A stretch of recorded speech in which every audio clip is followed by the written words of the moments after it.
everybody.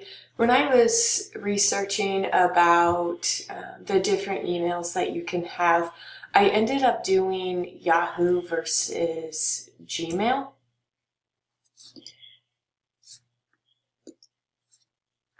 I did that.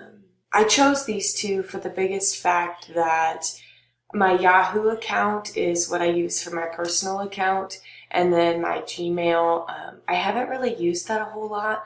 I use it only for graduate classes. For work, we use Outlook, which I'm not a huge fan of it. It's just what we use, so that's what I use too. But I've had a Hotmail account in the past, but I always go back to my Yahoo. It's the most updated one, I guess. So those are just a few of the ones that I've tried. I don't know if I really have a favorite per se.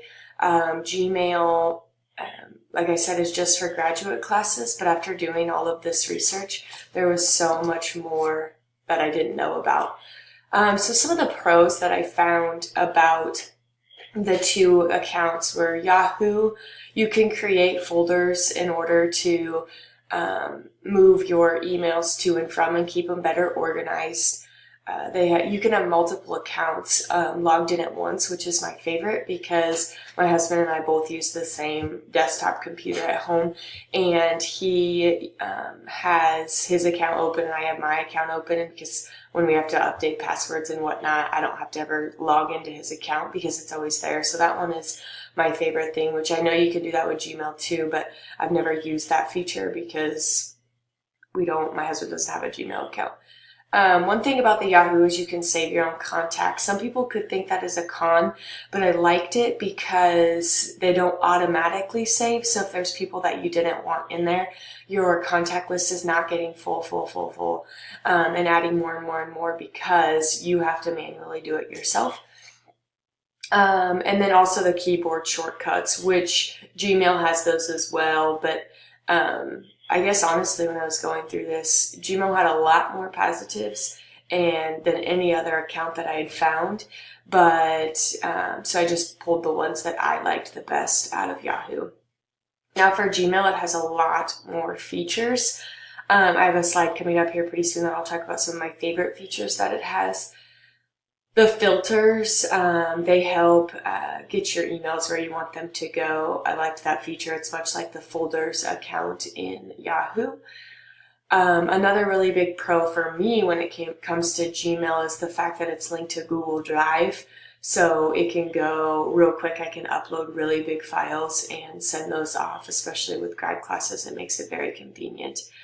One thing I hadn't really noticed, but after doing some research, the discrete ads, I didn't think anything really about it because I'm not on my Gmail account a whole lot on the computer, but the ads are very, only driven to what they see in your subject matter. And they're also much, much smaller than what you have in Yahoo. So I thought it was a pro, even though I haven't really noticed it yet. One thing too that I really like about Gmail is the chat option. You're able to, I know I've talked to one of my professors rather frequently. It's all linked right in there, so it makes it very easy just to send quick messages. And then the newest thing that Gmail that I was reading about that I've never actually tried yet is the undo send. You have 5 seconds to send or undo something that you've sent if you sent it to the wrong person, which seems like a really good thing. I've just never used it. Some cons, the Yahoo, the ads are like much, much larger. And I have actually noticed that a lot on my computer when I'm checking my email. So I do find that kind of obnoxious. When you're attaching files, Yahoo requires you to switch pages versus just staying all on the same page like Gmail does. And then a big con is the idea behind that spam. It can get to you. You can be, people can get on and take your stuff a whole lot quicker. It's more vulnerable to spam. So that was a really big con to me, whereas they say that Gmail is much, much safer. And I wrote in the cons for Gmail, is there any? When I was researching a lot of the things, a couple of the cons that I came across didn't really appear to be cons to me. So I didn't feel it would be appropriate to put this on this page. So I didn't really have anything, which makes me feel like maybe I should stop using my Yahoo account and just switch over to Gmail. Some of the features that I had talked about a little bit earlier that stuck out to me the most that I really, really liked, the mute conversations. When people are sending emails back and forth and you don't really care to read them all, you can go ahead and mute it so you don't have that option to hear the chime up in your email all the time. So I really, really liked that one. Canned responses was another one that I really liked. I feel like sometimes from parents we get the same question over and over and over again. So to have those canned responses in the classroom would be really, really nice. The next thing I didn't know about was that Gmail can be offline. It seems like a really great feature. So I definitely want to look more into that. Also, Gmail allows you to change the folders that you see on the side. So I know one thing, it's the emails or the sent mail and things like that. I don't really care to see those. So that's one filter you can go in and change. A lab is what they call it. And then multiple symbols to organize features was really, really nice. I love color coding. I'm an elementary teacher.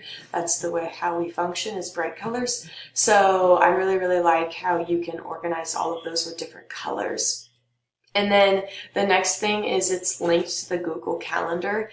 I really liked that feature. I don't use Google Calendar, but it's because I'm so new to Google, and I know as soon as I learn more about these things and continue to move forward, I know the next module is calendars. So I would like to maybe start slowly shifting over so I have less different multiple apps instead of some that are all just very quickly linked together.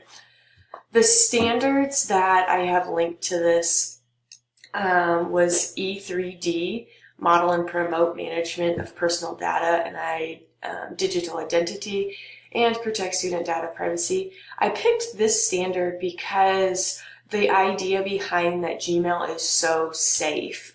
I know personally at school when we're sending information back and forth between all teachers, there's a lot of information about kids that could get sent out. Majority of the time we do use initials and we try to keep last names and things off, but I really liked the fact that Gmail is so much more safer. So I picked that standard for that reason, because Gmail seems like it would be the better route to go for schools when it comes to protecting privacy and spam and all of those things. And the second one that I picked is the E1A. It was set professional learning goals to explore and apply. Obviously, you can read the rest of that. I picked this one because I am such a learner.